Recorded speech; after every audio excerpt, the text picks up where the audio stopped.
الحمد للہ رب العالمین، الصلاۃ والسلام علیکہ یا سیدی یا رسول اللہ وعلی آلکہ و اصحابکہ یا سیدی یا حبیب اللہ۔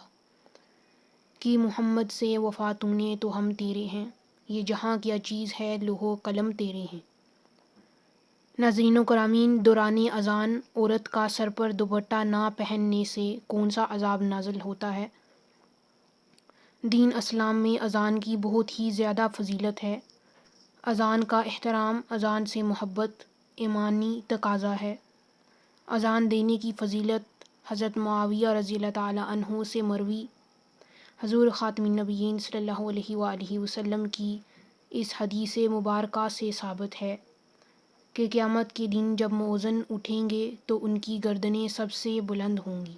اس کا مطلب ہے کہ میدان حشر میں جب تمام لوگ گرمی سے پسینے میں شرابور ہوں گے، مؤذنوں کو کوئی پریشانی نہ ہوگی، تب ان کی گردنیں بلند ہوں گی۔ اس کا مطلب یہ بھی ہے کہ مؤذن کی اذان سن کر لوگ مساجد میں نماز پڑھنے جاتے ہیں۔ ناظرین و کرامین، جہاں اذان دینے کی اتنی فضیلت ہے، وہیں اذان کا احترام نہ کرنے کی سخت ترین وعید اور سخت سزائیں بھی ہیں۔ ان میں سے کچھ سزائیں تو اس دنیا میں ہی ہیں۔ آج اسی موضوع پر بات کریں گے کہ اذان کا احترام کرنے پر اس کا اجر و ثواب اور اس کو نہ سننے پر اس کا عذاب کیا ہے۔ حضرت سیدنا علی رضی اللہ تعالیٰ عنہ کا اس بارے میں کیا فرمان ہے؟ ایک شخص ان کے پاس آ کر اپنی پریشانیوں کا ذکر کرنے لگا تو سیدنا حضرت علی نے کیا فرمایا؟ اور اسی طرح اگر کوئی عورت بے پردہ ہو کر اذان سنے تو اس گھر پر کیا عذاب نازل ہوتا ہے؟ اسی موضوع پر آج گفتگو پیش کی جا رہی ہے۔ اذان کی اہمیت اور اس کی فضیلت اور سننے کے فضائل و برکات کیا ہیں؟ ناظرین و کرامین، ایک انسان جو بکریاں چرانے والا ہو، پہاڑ کی چوٹی پر کھڑا ہو کر نماز کے لیے اذان دیتا ہے اور نماز پڑھتا ہے۔ بس اللہ عز و جل ملائکہ مقربین سے فرماتے ہیں، میرے اس بندے کی طرف دیکھو کہ یہ پابندی سے اذان دیتا ہے اور پابندی کے ساتھ نماز پڑھتا ہے اور مجھ سے ڈرتا ہے، بس میں نے اپنے اس بندے کے گناہ بخش دیے ہیں اور میں اس کو جنت میں داخل کروں گا۔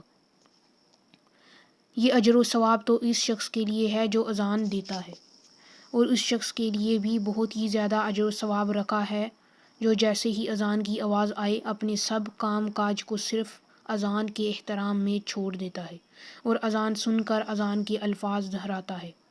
حضرت عمر رضی اللہ تعالیٰ عنہ سے مروی ہے کہ حضور خاتم النبیین صلی اللہ علیہ وآلہ وسلم نے ارشاد فرمایا، جب مؤذن اللہ اکبر کہے تو تم میں سے ہر شخص یہی الفاظ دہرائے، پھر جب مؤذن اشہد ان لا الہ الا اللہ کہے تو تم میں سے بھی ہر شخص انہی الفاظ کو دہرائے، پھر جب مؤذن اشہد ان محمد رسول اللہ کہے تو تم میں سے بھی ہر شخص یہی الفاظ دہرائے، پھر جب مؤذن حی علی الصلاۃ کہے تو تم میں سے ہر شخص لا حول ولا قوۃ الا باللہ کہے، پھر جب مؤذن حی علی الفلاح کہے تو تم میں سے ہر شخص لا حول ولا قوۃ الا باللہ سے اس کا جواب دے، پھر جب مؤذن اللہ اکبر کہے تو تم میں سے بھی ہر شخص یہی الفاظ دہرا کر اس کا جواب دے، پھر جب مؤذن لا الہ الا اللہ کہے تو تم میں سے بھی ہر شخص انہی الفاظ سے اس کی تائید کرے۔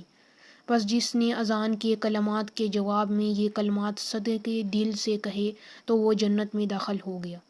جہاں اذان سن کر اس کا جواب دینے کی اتنی فضیلت ہے، وہیں اذان کا احترام نہ کرنے پر بھی سخت ترین وعید بھی ہے۔ جو شخص اذان کی آواز سن کر اپنے کام کاج میں مصروف رہتا ہے، اذان کو نظر انداز کر دیتا ہے اور اپنے کام کاج نہیں چھوڑتا، اس شخص کے کاروبار میں برکت اللہ پاک اٹھا لیتے ہیں۔ حضرت علی رضی اللہ تعالیٰ عنہ کے پاس ایک تاجر آ کر اپنی بے برکتی کا ذکر کرنے لگا تو آپ نے پوچھا کہ تم اذان کے وقت اپنے کام کاج کو احترام اذان میں بند کر دیتے ہو یا اسی میں مصروف رہتے ہو؟ تو وہ شخص کہنے لگا، نہیں، میں مصروف ہی رہتا ہوں۔ اس پر آپ نے فرمایا کہ تم احترام اذان میں اپنے کام کاج کو روک دیا کرو، پھر دیکھو کاروبار میں کیسی برکت ہوتی ہے۔ اسی طرح ہماری جو بہنیں اذان کی آواز سن کر اپنے سر پر دوپٹہ نہیں اوڑھتی، ان پر اللہ کی لعنت برستی رہتی ہے۔ پھر جس پر اللہ کی لعنت برسے، بھلا اس گھر میں رحمت کیسے آ سکتی ہے؟ وہ گھر خوشحال کیسے ہو سکتا ہے؟ اس گھر میں سکون کیسے آ سکتا ہے جو اذان کا احترام نہ کرتا ہو۔ ناظرین و کرامین، جہاں اذان کے احترام کی بات ہو رہی ہے وہاں آپ کی سماعتوں کی نظر یہ واقعہ بھی پیش کرتے ہیں کہ سندھ کے ایک گاؤں سے تبلیغی جماعت کا گزر ہوا تو پتہ چلا کہ یہاں کے لوگ بے دین ہیں، انہیں کلمہ تک نہیں آتا، حلال و حرام کی تمیز نہیں، خدا اور رسول خاتم النبیین صلی اللہ علیہ وآلہ وسلم کا نام نہیں سنا۔ تو ان اللہ کے بندوں نے انہیں دین کی دعوت دینے کا سوچا اور وہاں پہنچ گئے۔ گاؤں والوں نے اس شرط پر بات سننے کی حامی بھری کہ ہمارے ہاں ایک خاتون کا انتقال ہو گیا ہے، لہذا اسے سپرد خاک کریں۔ جماعت والوں نے کفن دفن کا ضروری انتظام کیا، جنازہ پڑھا، ایک جگہ کو قبرستان کا نام دے کر خاتون کی تدفین کر دی گئی۔ دوران تدفین جماعت کے ایک ساتھی کے ضروری کاغذات قبر میں گر گئے۔ کاغذات بڑے اہم تھے، اسی لیے قبر کشائی کا فیصلہ ہوا۔ اسی صورتحال میں میت کے گھر والوں سے اجازت لی گئی۔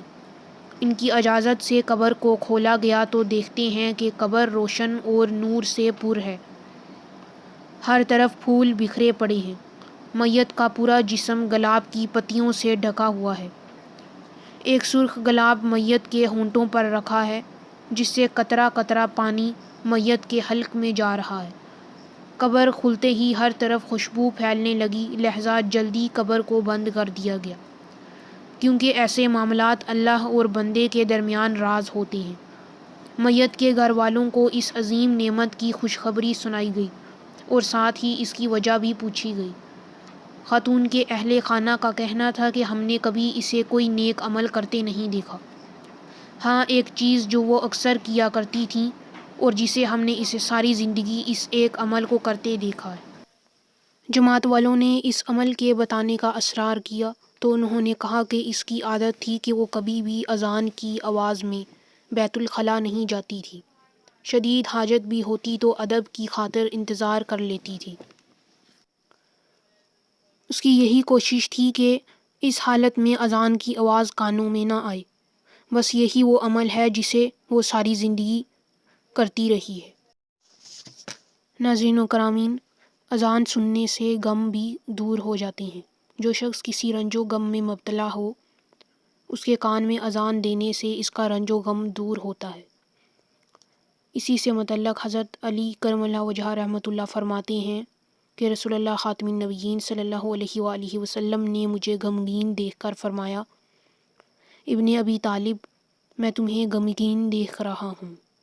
میں نے کہا جی ہاں۔ آپ خاتم النبیین صلی اللہ علیہ وآلہ وسلم نے ارشاد فرمایا کہ تم اپنے گھر والوں میں سے کسی سے کہو کہ وہ تمہارے کان میں اذان دے، کیونکہ یہ غم کا علاج ہے۔ حضرت علی کرم اللہ وجہہ فرماتے ہیں کہ میں نے یہ عمل کیا تو میرا غم دور ہو گیا۔ اسی طرح اس حدیث کے تمام راویوں نے اس کو آزما کر دیکھا تو سب نے اس کو مجرب پایا ہے۔ مرغ کی بانگ۔ حضرت ابو ہریرہ رضی اللہ تعالیٰ عنہ نے بیان کیا کہ نبی کریم صلی اللہ علیہ وآلہ وسلم خاتم النبیین نے فرمایا، جب مرغ کی بانگ سنو تو اللہ سے اس کے فضل کا سوال کیا کرو، کیونکہ اس نے فرشتے کو دیکھا ہے، اور جب گدھے کی آواز سنو تو شیطان سے اللہ کی پناہ مانگو، کیونکہ اس نے شیطان کو دیکھا ہے۔ ناظرین و کرامین، اذان کے معنی کیا ہے؟ حضرت ابن عباس رضی اللہ تعالیٰ عنہ نے ایک مرتبہ اذان سنی تو رونے لگے، یہاں تک کہ ان کی چادر آنسوؤں سے تر ہو گئی اور آنکھیں سرخ ہو گئیں۔ تو ان سے ان کے شاگرد حضرت ابو العالیہ نے کہا کہ اے اللہ کے رسول خاتم النبیین صلی اللہ علیہ وآلہ وسلم کے چچا کے بیٹے، یہ رونا کیسا ہے اور یہ غم کیسا ہے؟ ہم بھی اذان سنتے ہیں مگر نہیں روتے، مگر آپ کے رونے نے تو ہمیں بھی رلا دیا ہے۔ حضرت ابن عباس رضی اللہ تعالیٰ عنہ نے فرمایا کہ اگر لوگوں کو پتہ چل جائے کہ مؤذن کیا کہہ رہا ہے تو نہ سکون حاصل کر سکیں اور نہ سو سکیں۔ تو کسی نے کہا کہ ہمیں بتائیں کہ مؤذن کیا کہتا ہے؟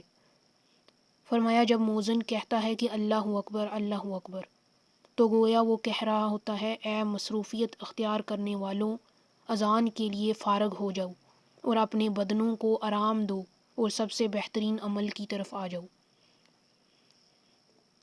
اور جب مؤذن کہتا ہے اشہد ان لا الہ الا اللہ، تو گویا وہ یوں کہتا ہے کہ میں ان تمام مخلوقات کو جو آسمانوں اور زمین میں ہیں گواہ بناتا ہوں کہ وہ اللہ کے ہاں قیامت میں گواہی دیں گے کہ میں نے تم سب کو نماز کی طرف دعوت دی تھی۔